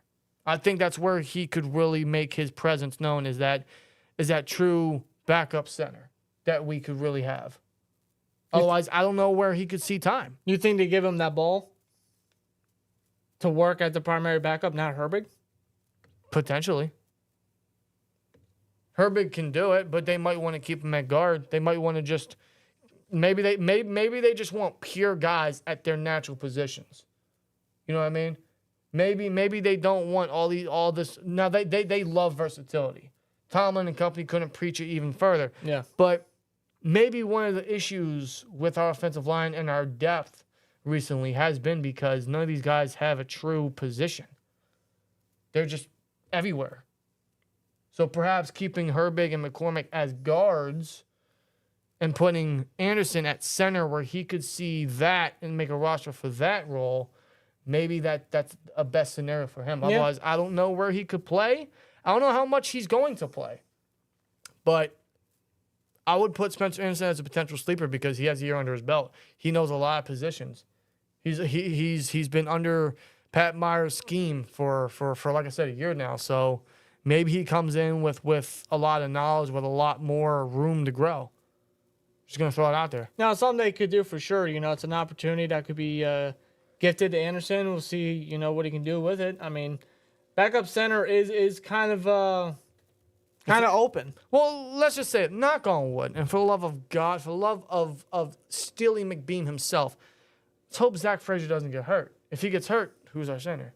Herbig? Sure, but he doesn't have a lot of actual snaps there. No, I think he barely has 60 center snaps in his entire career. Yeah, he's purely a guard. I think he could play before heading into the draft, after we got rid of Cole, he was the only credible center we had on the roster before Frazier was selected. So let's have let's give a guy like Spencer Anderson all the reps possible at center. He's not going to get any first team reps, but let's give him all the reps possible at center and get him going there. I think that's his best case to not only see playing time, but make a roster spot. Maybe they just have Anderson and Herbig compete over at backup center just to see who's more natural at that position. And if Anderson wins that backup center spot, then, you can still rely on Herbig being your versatile guard right there. Sure. For both left and right. Well, you look at it this way. I mean, McCormick, if he wants to if you want to have him redshirt, you could do that too. Well, I like giving everyone, or I like the idea of giving everyone an opportunity anywhere, right? But you look at our offensive line, you look at our depth, right? Dan Moore will probably be the swing tackle, so he can't really see much time as a tackle in the depth area. McCormick and Herbig are our guards, so that's where I think center could fit him perfectly. Just an idea. Just trying to give the guy the opportunity. I'm hoping the Steelers kind of do the same. See what happens. Another guy I'll mention is Logan Lee. Yes. 6th-round rookie. What I'm thinking, man, I think he can make the roster over like a DeMarvin Leal. I think Leal's run is ticking. I think he's on his way out. Well, not just Leal, but Isaiah Loudermilk. Yeah. They have been the two depth pieces behind Hayward and Ogunjobi the past 2 years. And when it comes to the D-line depth, it's something that I always pay attention to pretty much every single year for quite some time, because it feels like every year we're just plagued with injuries at the defensive line. Whether we it's can't from Hayward escape it. or Larry Ogunjobi, when he signed as a Steeler. Yeah, we can't escape it. Like they tough it out, they push through the injuries, but Father Time catches up to everybody. The injuries catch up to everybody. Yeah, but this year, then when these guys get hurt, and then we got guys like Leal stepping in and Loudermilk stepping in, it's pretty freaking evident that, they're not great depth pieces. right. And a guy like Logan Lee can be a guy that can push Leal or push Loudermilk. He's going to have to, because you look at our defensive line group. We got Hayward, Ogunjobi, and Benton as our starters. You have Montravius Adams, who has a lot of starting experience with the Steelers. Yeah, he's your primary backup there. He's your credible backup. Yeah, they gave him a 2-year extension for a reason, and he's a credible guy. Yeah, he's your credible nose depth. You got Brandon Fioku, who's a big body. He can do the same. They brought in Dean Lowry in for agency. Yeah. So Who's starting on the PUP list, but when he gets back, he's a veteran who's been around the league, a lot of starting experience himself. he's going to be a part of that defensive line competition, for a backup role there too. So you're looking at Leal, Loudermilk, and Lee on the chopping block.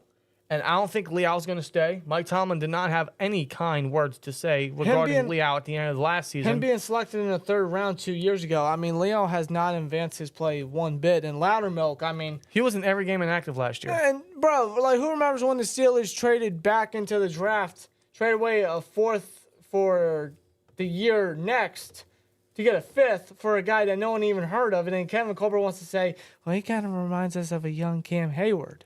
Yeah, Kevin Colbert was out of his fucking mind. Isaiah, what has he done?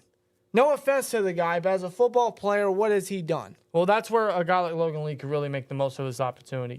He's coming in the fresh body. He's coming in the 6th-round rookie. Let's see what he can do. Let's give him all the reps possible. He'll get second, third team reps. I want to see what he can do in the preseason games, and hopefully he can clog holes and get some interior pressure because that's what's going to win him a roster spot. Yeah. But we just need credible defensive line depth in general. yeah. I'll also add in. Let's go with Beanie Bishop. He's a sleeper. Of course. You know, out of all the undrafted free agents, we discussed them, but out of all the undrafted free agents, he's probably at the top of everyone's list to make the 53 potentially because, you know, he's just the living embodiment of a slot corner. Ball skills, you know, high IQ, intensity. That's what you need. Let's see if he can run with the slot corner position. If he's able to get first team reps, that's a big plus for him, and let's see what he can do with it. Yeah. Because we're going to need a slot corner day one because Sutton's out for the first half of the season. We don't have a slot corner. We don't even have anyone with starting experience there, as a matter of fact. Outside of, honestly, we literally have nobody there that has starting experience. I was going to say Avery, but I don't think Avery even played slot. We don't have a pure slot cornerback. That's the problem. That he's going to have to take it. He's going to have to be like another Hilton, hopefully. If he's anything like Hilton, we got a steal, a stud. to go with this already looking great draft class we got this past April. Yeah. Indeed. Just saying, man. I'll also add in John Reese Plumlee. The undrafted quarterback from UCF. And he was given huge comparisons to Tyson Hill. Yeah. You look at the tape, you look at the film, you look at his play style. He is very similar to Tyson Hill. And He can throw, he can run, he can catch if he needs to. He's not afraid to get physical. Like, he will put his shoulder down and try to run you over. right. I honestly think he can make a decent push for quarterback 3. He would have to push Kyle Allen. He'd have to push him significantly, but maybe. If not, he can definitely find time as a practice squad piece. And because of his versatility, because of his play style, maybe he's a practice squad guy where he can mold and model like a Lamar Jackson in practice for when we prep up for the Ravens or any other rushing quarterback that we got to go up against this year, which is a lot of them.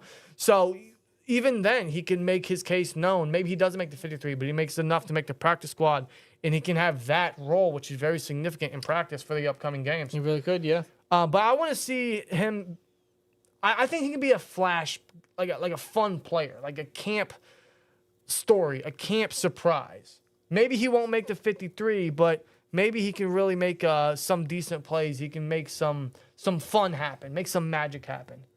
You know, maybe we want to incorporate him in the receiving game. Maybe we want to use his rushing ability.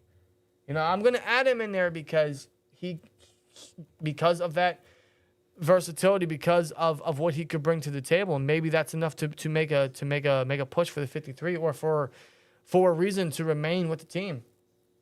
You know, it's one of those things where it may not be very significant, but the Steelers could look at as, hey, we could use that as a tool for a lot of reasons. Just gonna throw him out there. I'm actually interested in seeing how he does. Yeah. As a quarterback and what he does and how he reads and how he throws and how he is in the pocket, that's going to be the true test. That's what's really going to have to win him the number 3 shot over Kyle Allen. But you know, we've seen crazier things happen. Yeah, of course. I mean, you know, John is a very athletic individual. Like I said, you know, versatile, can pretty much do it all on the field. You know, he can find his way toward the end zone. You know, used to play at Ole Miss, but then transferred after 3 years in there. Isn't he a 2-sport athlete? Yeah. As a matter of fact, yes, I'm glad that you brought that up. There was actually a viral video out there where he finished a baseball game, and then immediately right after, he got on a golf cart, went to his locker room, and changed into football gear right away for a football game. Wow. Yeah. So he's a multi-sport athlete. The guy just breeds sports, you know.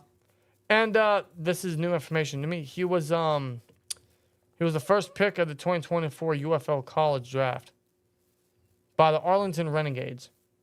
So even if he doesn't make the roster or the practice squad, he will be, I guess, their starting quarterback for the next UFL league run. So good for him. That just happened a week ago. I did not hear anything about that. Yeah, that is news to me. He was the first. He was no one overall pick. Third. Third? Yeah, Jason Bean of the Memphis Showboats was the first overall pick. Oh. Do I even know any of these people? Probably not. Probably not. Cody Schrader, running back, Missouri. Why does that ring a bell? I liked him a lot coming out of Missouri. A little older, but pretty athletic, pretty good. Dwight McGlover, cornerback, Arkansas, like Dwight McGloven. the UFL. Ooh. Dwight McGloven, that's another name that rings a bell. I thought it was a sleeper too.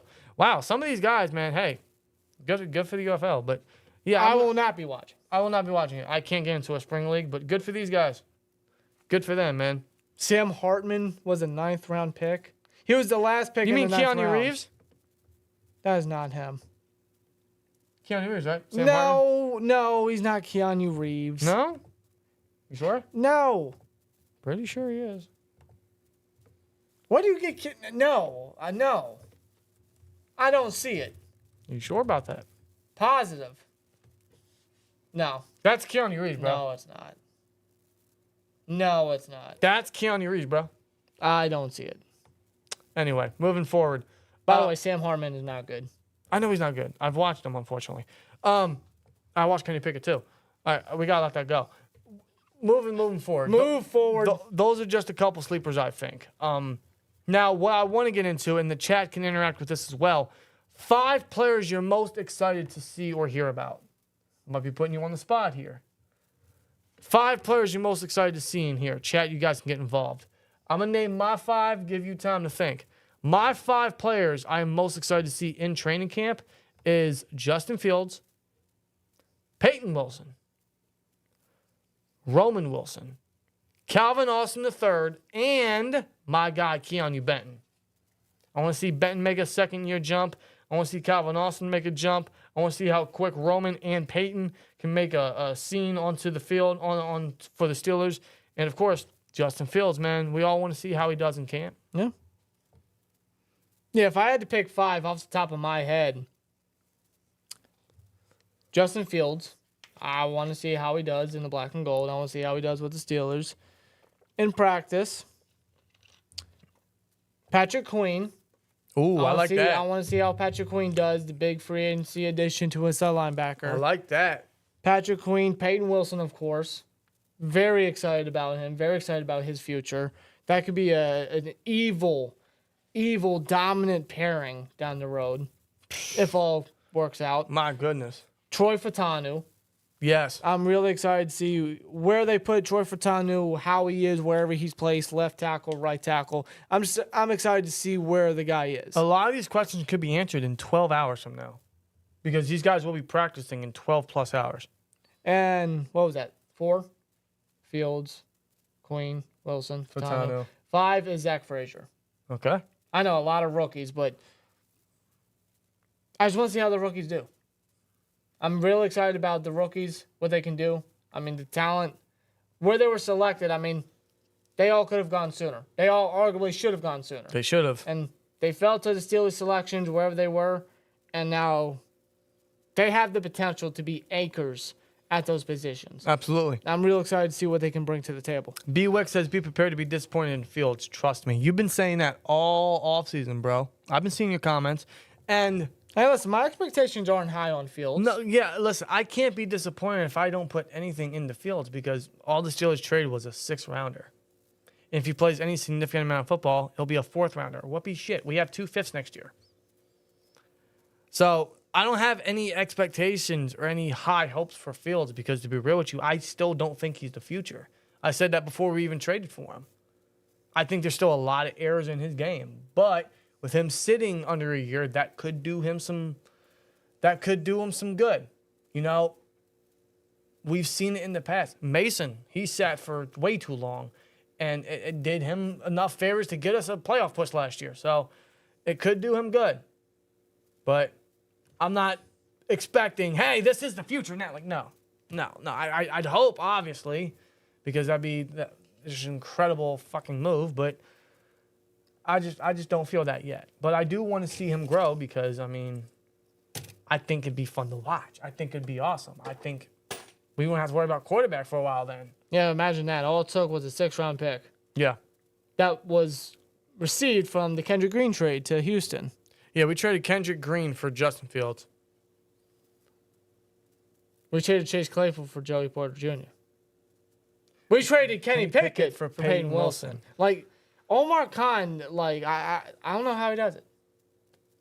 Especially if it all pans out. Like, if it really, truly pans out, put a statue of him next to the Chief. I agree. Oh, I agree. I'll be there for the unveiling, dude. I'll pay a portion for it, dude. Even though they don't need my money because they get all this money now because they changed the Heinz Field name. Still salty about that, by the way. Still Heinz. Always will be. It always will be. I would not be surprised if Logan Lee makes a 53 because he came from like the best defense in college football. Yeah. Iowa, yep. That's The right. odds point in his direction, so I'm hoping so.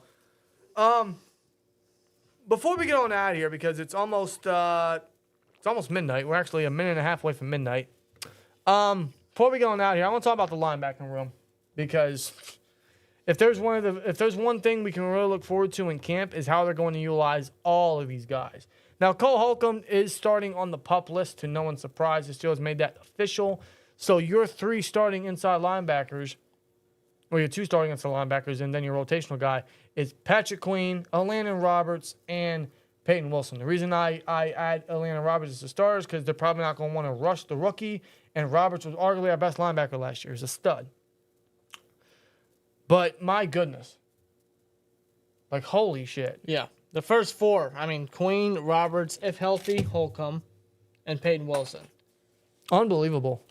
You got a guy like Queen that can do it all. You got Roberts, who is just a Vince Williams mock-up. He's a mold. It's like once Vince Williams retired, we replaced him with a Vince Williams-esque guy in Roberts, where he can do everything regarding the front 7 and the line of scrimmage. Mm-hmm. You got Peyton Wilson, who is still, in my opinion, the steal of the draft. You know, if he stays healthy, please, fingers crossed, we got a dog, dude. Yeah. I am stamping my name. I will put money on it.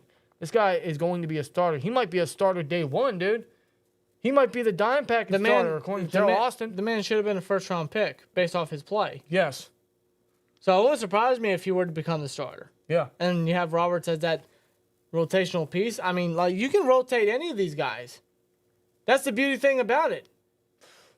That's the beautiful thing about it. Like, you can rotate these guys in different formations, in different ways, where they can all remain available. They can remain healthy. You don't have to pressure them to constantly play 100% of the snaps every single time. No. You don't have to do that. No, you keep these guys fresh. You keep these guys ready to go. And it's a great problem to have for the Steelers, especially a linebacker, where injuries hit us every freaking year at this point. Knock on wood. Hopefully it's already happening now with Holcomb, but that was from last year's injury. Yeah. But and last year's linebacker group that Omar Khan assembled, like he revamped that linebacker group. Holcomb, Roberts, and then Alexander. Like, that was a nice trio. That was a very nice trio. Injuries, of course, bit us in the ass, but I think we got better, though, because Queen was a Pro Bowler last year. Yeah. And he's so young. And then Peyton Wilson has got all the potential in the world. His limit is sky high. What I'm interested in seeing is how are they going to incorporate Peyton Wilson into the training camp? Are they going to put him with the ones immediately? Where are they going to test him first? Where are they going to get him comfortable? Where are they going to scheme him up with the defense? Because this is a guy that can do a lot for you. yeah. But where they want to test him first, where they want to get him comfortable first, I would imagine it'd be somewhere within the pass coverage area. Yeah, the dime packages. I don't think they work him with the first right out the gate because that's for Queen and that's for Roberts. But if Wilson goes out there and showcases what he has been showcasing, then I can see him quickly working in rotations with the first. Agreed. And I think it could be sooner rather than later. Because, like I said, dude, the potential's up there. The Steelers had him graded high. The only reason they didn't draft him earlier is because they had other positions. But once they had all those positions filled, they're like, you know what, this guy's still on the board. Might as well. Our doctors cleared him. Yep. It's gonna be insane if this guy stays healthy. Like, there's a lot that I'm excited about, but Peyton Wilson is probably at the top of that list. I get great feelings about his future. I think we all do, man. I see big things if he stays healthy, man. We might truly have an heir to Shazier, finally. Like, I'm being serious. Dude, fingers crossed. Because we need it. I mean, Queen could be that too. But you have that. Imagine that, dude. Imagine that. You brought in Queen to be that heir after all this time. Right? Uh-huh. Biggest free agent contract given in free agency by the Steelers, right? But then in the same offseason, they get a guy like this. He stays healthy. He does what he does. I mean, like, that's a double whammy inside linebacker. You're fucking golden, bro. And I think Omar Khan made it a testament, a must, a priority to fix linebacker again this year, because not only the injuries and the free agents we had, but look who we have in the division. Look who we have to face within our schedule. The second half is impossible on paper, right? Look at who we have in the division. Nick Chubb's coming back healthy. You've got Derrick Henry twice a year now. Yeah. You know, you got who do the Ravens have? Not Ravens, Bengals. Joe Mixon went to the Texans, so who's their running back? Zach Moss. Hakuna Matata. Yeah, like Joe Burrow's haircut. What the hell is he thinking? You want to be Cody Rhodes. He thinks he's Cody Rhodes. He's trying to finish his story. Well, Joe, like, does that make? Hold on. If he's trying to finish, if Joe Burrow's trying to finish his story, does that make T.J. Watt the final boss? He's been the final boss ever since Joe Burrow stepped foot in the NFL. Just saying. He's not getting past T.J. Watt. He never will. No. Well, Marius Mims is now going to have to block him. Is he left? I don't know. Someone's going to have to block him, and they're not going to be able to. Hold on, don't they have Trent Brown too, or something? Yeah, but he's like 31 years old. Yeah, good luck, Brown. Yeah, it's not. Good luck. It's not happening. He looks like he does look like Slim Shady. Man, no. As soon as I seen that picture, I thought it was Cody Rhodes. He's trying to. My initial thought went to Slim Shady. Anytime I see someone with bleach blonde hair, I think you're trying to be M, bro. You're trying to be Marshall Mathers, and you're not. Because M in his prime was the best. Oh yeah, of course. Probably We the all best know of all that. time. We all know that. But Burrow is not the best. He won't be as long as Mahomes is in the league. But a healthy Burrow is a very close second. I've always thought that. But with that line, yeah, they drafted Mims. They just signed him to a rookie contract. But, you know, a big concern with Mims is he's lacks experience. He has injury concerns. That's their gamble, not our problem. I'm happy with what we got.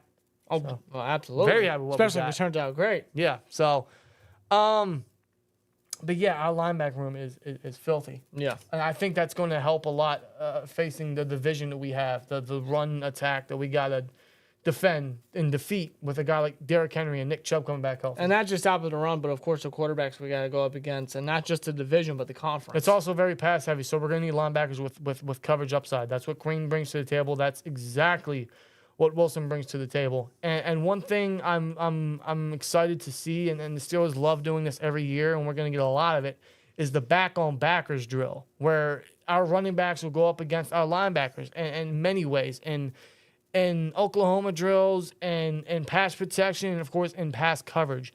I want to see how Peyton Wilson tests in all of that.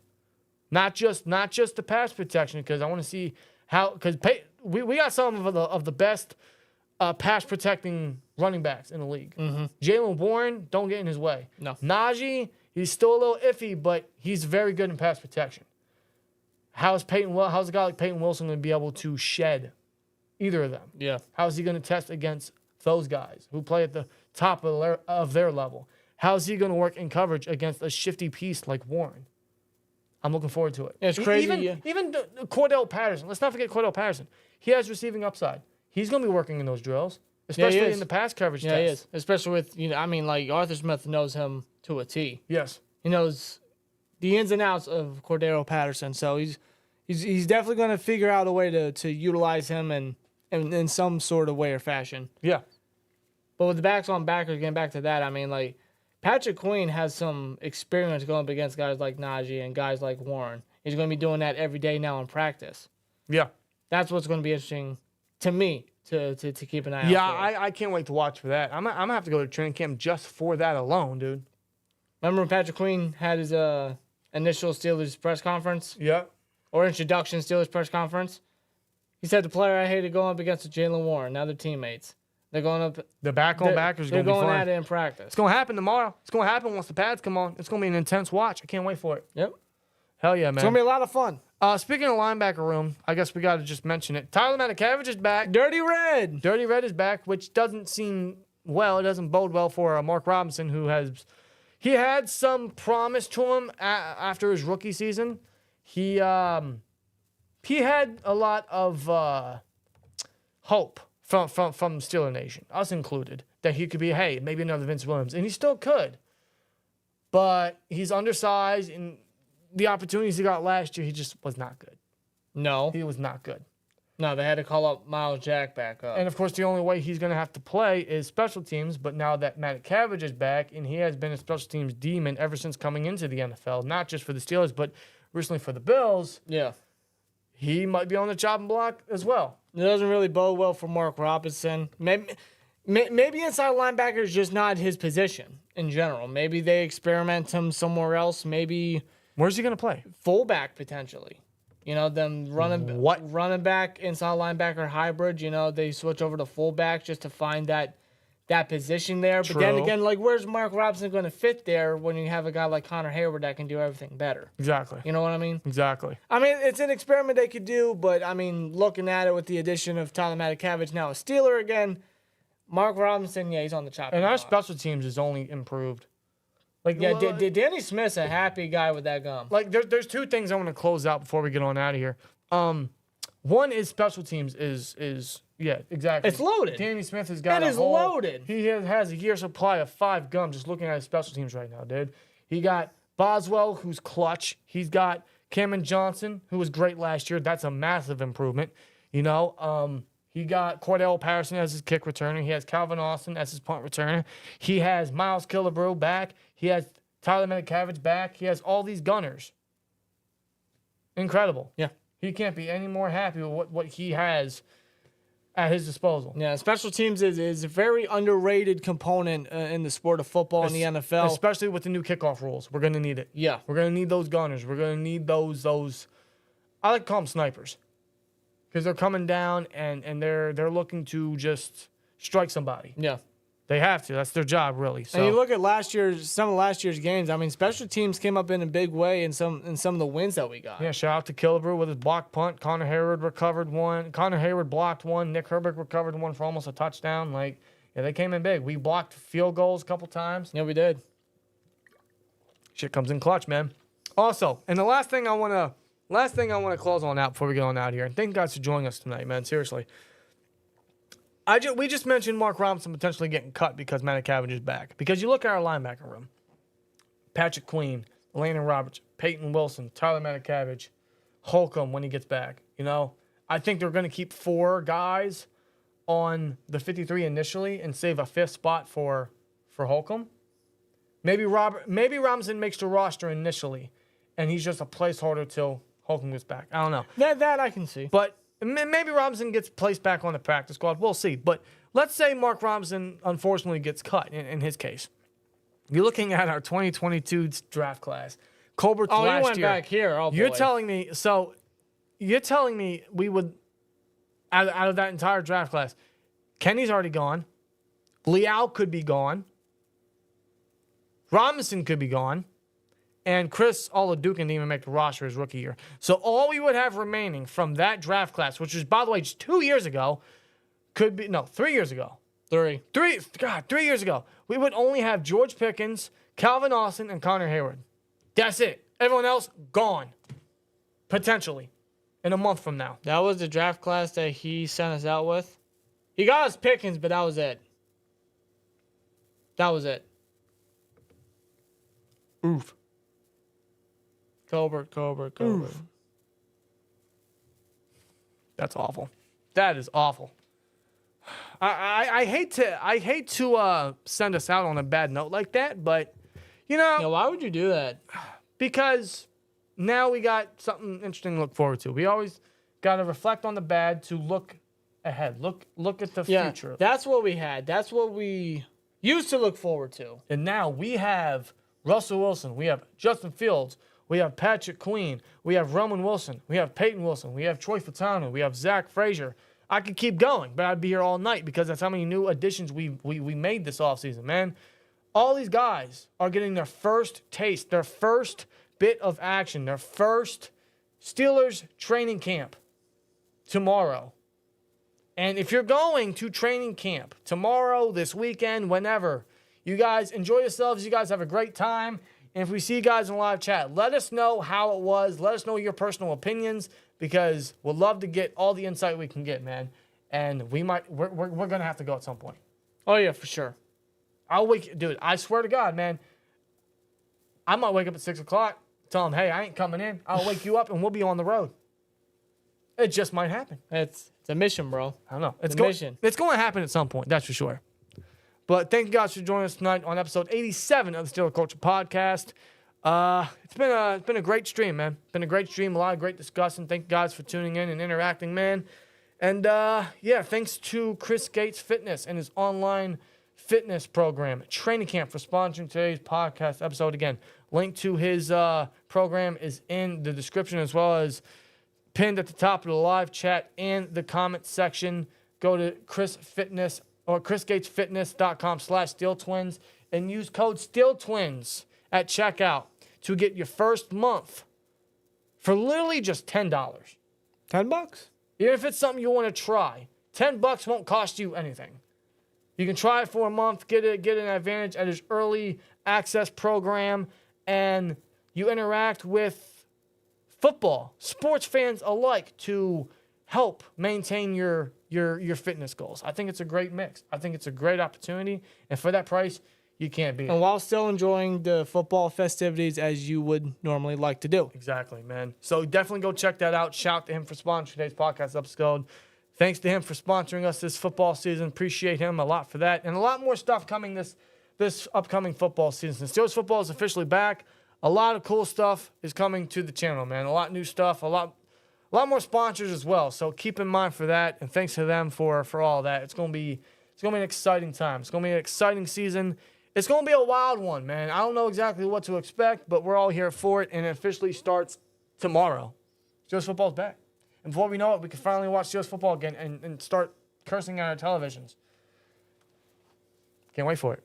Dude, I've been wanting to do that for quite some time. I know, man. No longer do we have to wait and boredom. Yeah, it's just been a boring, long summer. And tomorrow, man, we're going to have a lot of answers to a lot of questions.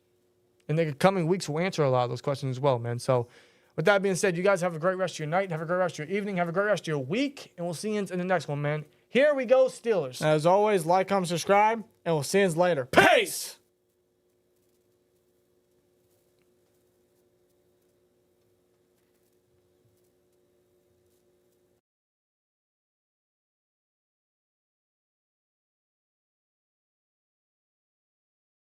B. Wick says, like the video, guys. You heard the man. Like the video. I didn't say it, he did. I'm just repeating what he said. If you don't like the video, you don't support Russell Wilson. If you don't like the video, you wish Kenny Pickett to be our quarterback again. All right, we got to move on. I swear to God, dude, we're done. I swear. This is the last time. Enough of them, okay? Stop it. It's gone. He's done. He's the Eagles' problem now. Keep in mind, like, that picket fence could have been his. All this could be his. All right, we're done. Candy Crybaby. Yeah!